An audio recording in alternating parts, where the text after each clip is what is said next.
Hello and welcome to Dixie Storytime World. The Tale of Peter Rabbit. Once upon a time there were 4 little rabbits, and their names were Flopsy, Mopsy, Cottontail, and Peter. They lived with their mother in a sandbank underneath the root of a very big fir tree.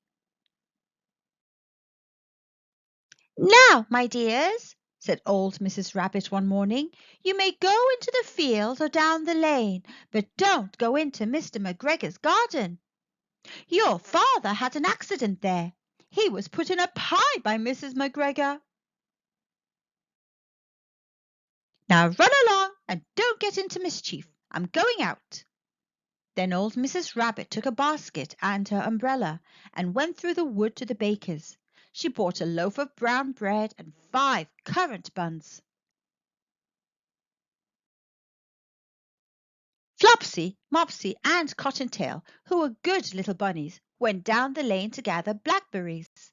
But Peter, who was very naughty, ran straight away to Mr. McGregor's garden and squeezed under the gate. First he ate some lettuces and some French beans, and then he ate some radishes. And then, feeling rather sick, he went to look for some parsley. But round the end of a cucumber frame, whom should he meet but Mr. McGregor? Mr. McGregor was on his hands and knees planting out young cabbages, but he jumped up and ran after Peter, waving a rake and calling out, "Stop, thief!" Peter was most dreadfully frightened. He rushed all over the garden, for he had forgotten the way back to the gate. He lost one of his shoes among the cabbages, and the other shoe amongst the potatoes. After losing them, he ran on 4 legs and went faster, so that I think he might have got away altogether if he had not unfortunately run into a gooseberry net and got caught by the large buttons on his jacket. It was a blue jacket with brass buttons, quite new. Peter gave himself up for lost and shed big tears, but his sobs were overheard by some friendly sparrows, who flew to him in great excitement and implored him to exert himself. Mr. McGregor came up with a sieve which he intended to pop upon the top of Peter, but Peter wriggled out just in time, leaving his jacket behind him, and rushed into the tool shed and jumped into a can. It would have been a beautiful thing to hide in if it had not had so much water in it. Mr. McGregor was quite sure that Peter was somewhere in the tool shed, perhaps hidden underneath a flower pot. He began to turn them over carefully, looking under each. Presently Peter sneezed, "Kerchoo!" Mr. McGregor was after him in no time, and tried to put his foot upon Peter, who jumped out of a window, upsetting 3 plants. The window was too small for Mr. McGregor, and he was tired of running after Peter. He went back to his work. Peter sat down to rest. He was out of breath and trembling with fright, and he had not the least idea which way to go. Also, he was very damp with sitting in that can. After a time, he began to wander about, going lippity, lippity, not very fast, and looking all around. He found a door in a wall, but it was locked, and there was no room for a fat little rabbit to squeeze underneath. An old mouse was running in and out over the stone doorstep, carrying peas and beans to a family in the wood. Peter asked her the way to the gate, but she had such a large pea in her mouth that she could not answer. She only shook her head at him.